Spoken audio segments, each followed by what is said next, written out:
ISHR Hair Transplant Training workshops are now being conducted at Manila, Philippines.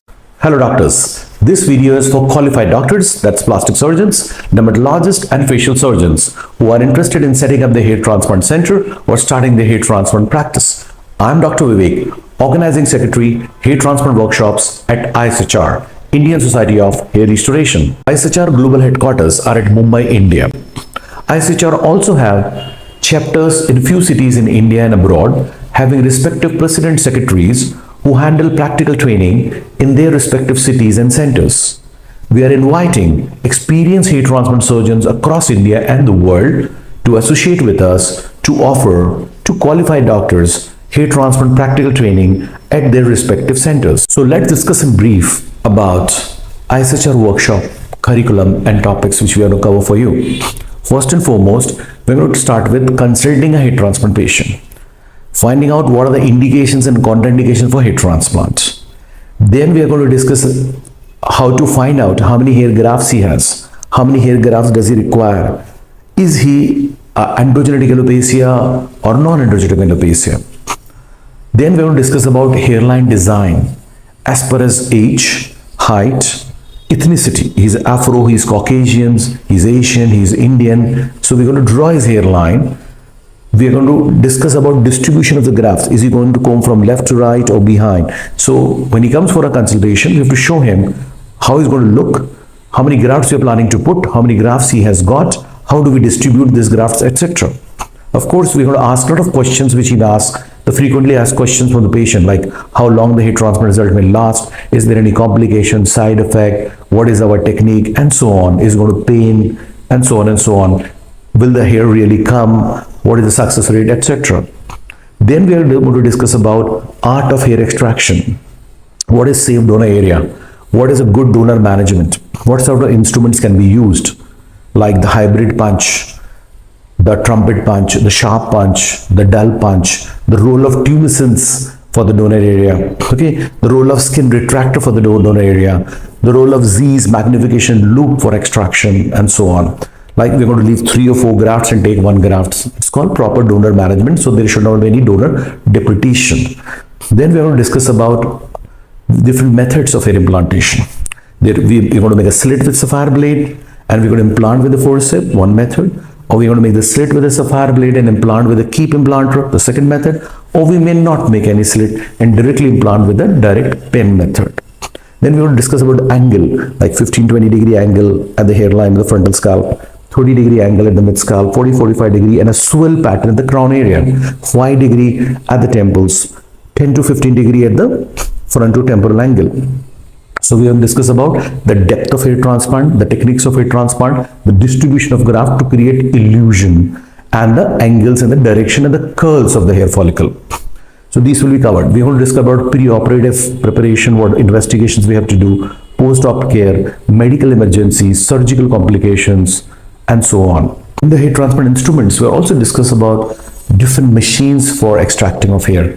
Different micromotor machine, the 360 degree rotation machine, the 180 degree oscillation machine, the manual extraction method, and so on. Because for afro hair, machine would be different, the punches may be different. For long hair transplant, the punches may be different.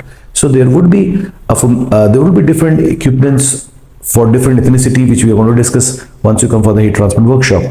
We are also going to discuss how to reduce post-FUE micro scarring or white dots.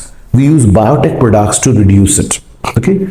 During analysis, remember, we're going to check hypertrophic scar, keloid, is he having any cardiac issue, respiratory issue, epilepsy, autoimmune disorder, LPs, psoriasis, alopecia areata. So, you have to thoroughly evaluate him medically as well as scalp so that you don't take on cases which were not indicated. That's very, very important.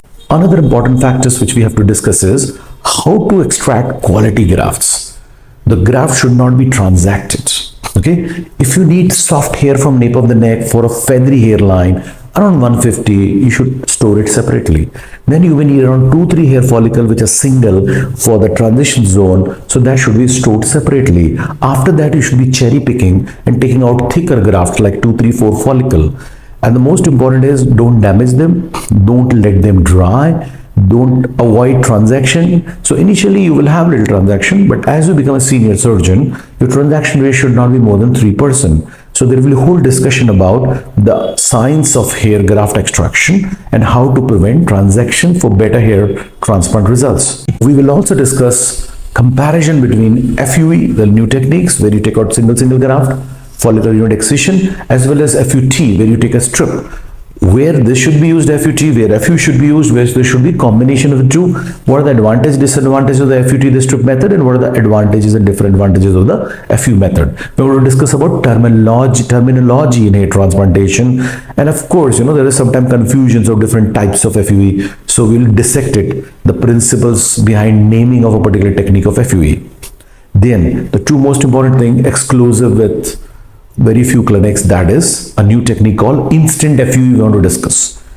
See, as you see, most of the time the hair grafts were taken out and they would be keeping hair graft for 5 to 6 hours outside. Now they may die or the survival may be reduced, maybe I'm saying, because if you cut the finger, immediately within an hour you have to suture it back or it's gone. If a fish comes out of the water, it has to be put back. So the temperature in the scalp is 37.2 degrees centigrade. And the temperature outside, with most of the people are putting in a chilled container. So this difference of temperature certainly can damage the grafts.